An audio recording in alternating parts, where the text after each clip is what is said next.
Yun, natapos din ang ating project na Maori Polynesian Tattoo na to sa ating kaibigang Koreano. Yeah. Sobrang tibay, talagang dire-diretso, laban kung laban, di ba?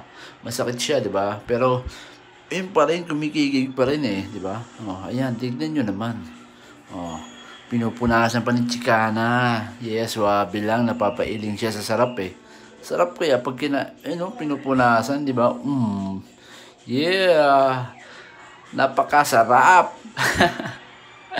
Pero shit, grabe pinagdaanan namin yan. Talagang sobrang hirap gawin ng ganyang tattoo na yan. Nako, sakit sa ulo. Muntika na akong mabaliw. Konti na lang. 0.1 na lang. Baliw na ako malamang.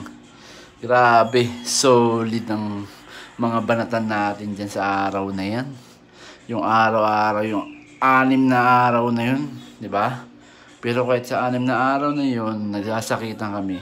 May mga bonding pa rin nangyayari. Di ba? Minsan yung client mo, magiging kaibigan mo, magiging close friend mo. Minsan baka maging best friend mo pa eh. Di ba? Yung ba, nagiging jowa pa nila pag babae, di ba? Yeah, ito na po yung finishing ng ating gawa. Maraming salamat! Hey!